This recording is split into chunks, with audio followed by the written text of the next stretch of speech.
এইখানে যে আগে বাড়ি ছিল, এই বাড়িতে বসবাস করতেন প্রিয় নবী হযরত মুহাম্মদ সাল্লাল্লাহু আলাইহি ওয়াসাল্লাম।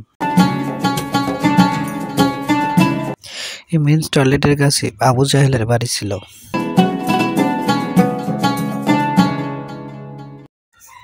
আসসালামু আলাইকুম বন্ধুরা, আজকে আমি আপনাদেরকে দেখাবো প্রিয় নবী হযরত মুহাম্মদ সাল্লাল্লাহু আলাইহি ওয়াসাল্লাম এর জন্মভিটা বা তার বাড়ি, যেখানে তিনি শৈশবকাল কাটিয়েছিলেন।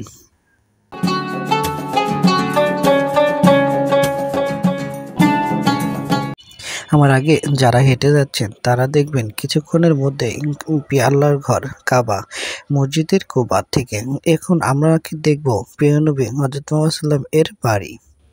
তারা আগেও বলেছে তারা আল্লাহর ঘর কাবাঘর দেখে যে কতটাই হবে সেটা ভাষায় প্রকাশ করা না। এখানে দেখুন বিভিন্ন দেশের শ্রমিক ভাইয়েরা এখানে আজকের মতো হয়তো কাজ শেষ হয়ে গেল, তাই তারা তাদের নির্দিষ্ট জায়গায় চলে যাচ্ছেন।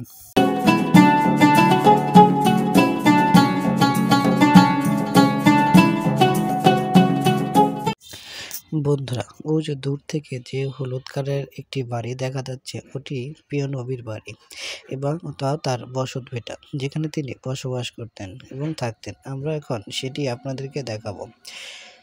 এটি পুরো নতুন করে রাখা হয়েছে এবং পুরাতনটা সংস্কার করা হয়েছে।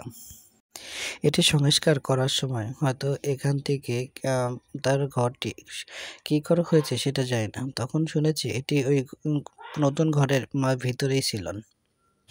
যদি তার আগের বাড়িটি তার ভিতরে থেকে থাকে তাহলে সেটা আমি জানি না সেটা কিভাবে রয়েছে বা কি করা হয়েছে সেখানে। চলুন কি দেখা যাক এবং জানা যাক।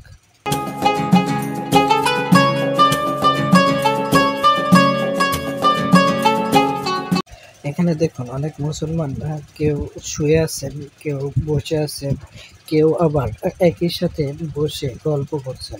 এখানে এই পড়ন্ত বিকেলবেলা অনেকেই অনেক ধরনের কাজ করেন। এখানে বসে থাকেন, কেউ শুয়ে থাকেন এবং কেউ ঘুমিয়েও থাকেন। এখানে অনেকে ভিড় হয় এই বিকেলবেলা। এর অন্য পাশে দেখতেই পাচ্ছেন এটি হচ্ছে মসজিদুল হারাম, আর তার ঠিক অপর পাশে দেখা যাচ্ছে এই যে হলুদ কালারের যে ঘরটি, ওটি প্রিয় নবী হযরত মুহাম্মদ সাল্লাল্লাহু আলাইহি ওয়াসাল্লাম এর বাড়ি। তখন আর এই ধরনের বাড়ি ছিলেন না, তাদের ছিলেন অন্যরকম। তিনি এখানে থাকতেন এবং তাদের অত্যাচারে শেষ নবী হযরত মুহাম্মদ সাল্লাল্লাহু আলাইহি ওয়াসাল্লাম তিনি 570 খ্রিস্টাব্দে তিনি জন্মগ্রহণ করেন। তার মাতা আমিনা এবং পিতা আব্দুল্লাহ কাবাঘরের সন্নিকটে এই বাড়িতে তিনি জন্মগ্রহণ করেন।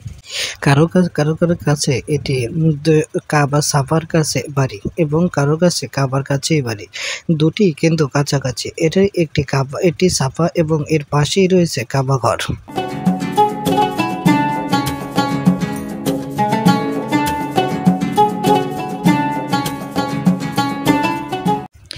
যুগ যুগ ধরে বা বহুকাল ধরে সৌদি আরবের মানুষরা বলে আসছেন এটি প্রিয় নবীর বাড়ি বা জন্মভিটা। দালিলিকভাবে বা কোনোভাবে স্বীকৃতি এখন পর্যন্ত এটি হযরত মুহাম্মদ সাল্লাল্লাহু আলাইহি ওয়াসাল্লাম এর বাড়ি। প্রাচীনকাল থেকে মানুষজন বলে আসছেন এটি তারই বাড়ি।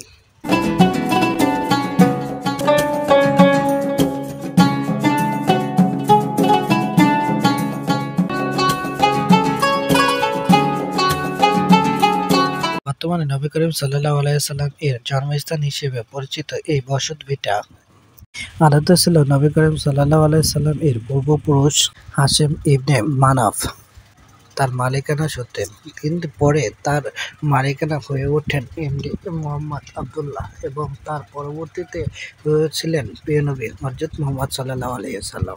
ঐতিহাসিকদের বর্ণনা মতে এটি ছিলেন হযরত মুহাম্মদ সাল্লাল্লাহু আলাইহি ওয়াসাল্লাম এর বাড়ি এবং মৃত্যুর আগ পর্যন্ত তিনি এখানেই বসবাস করতেন। যুগের পরে যুগ থাকায় এখানে বাড়িটি নষ্ট হয়ে গেলে এখানে শাইখ ইবনে আব্বাস এটিকে আবার পুরো সংস্কার করেন, এটিকে লাইব্রেরি হিসেবে স্বীকৃতি দেন এবং এটি অবশ্য এখন বন্ধ রয়েছে। কিন্তু এখানে এই লাইব্রেরিতে ঢোকা এবং দেখার জন্য প্রতিদিন অনেক মানুষ এখানে এসে ভিড় করেন।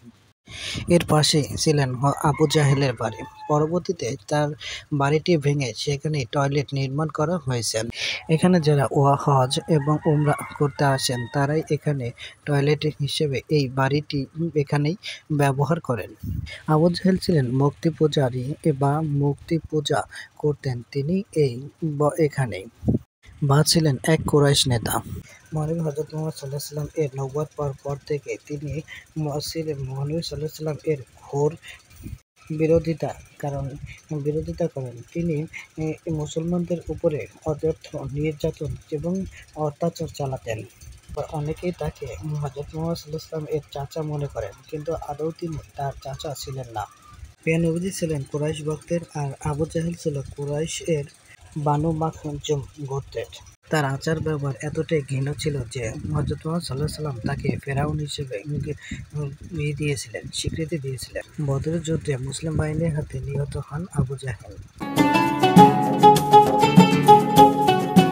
কতই না দান ছিলেন আবু জাহেল, কিন্তু এখন তার ঘরে বা তার বসতের ওখানে দিনরাত 24 ঘন্টাই শৌচাগার হিসেবে ব্যবহার করছেন এখানকার আসা হাজিগণ। বন্ধুরা, আজকের ভিডিও এই পর্যন্তই। ধন্যবাদ সকলকে। আমার চ্যানেলটি সাবস্ক্রাইব করার জন্য অনুরোধ রইল।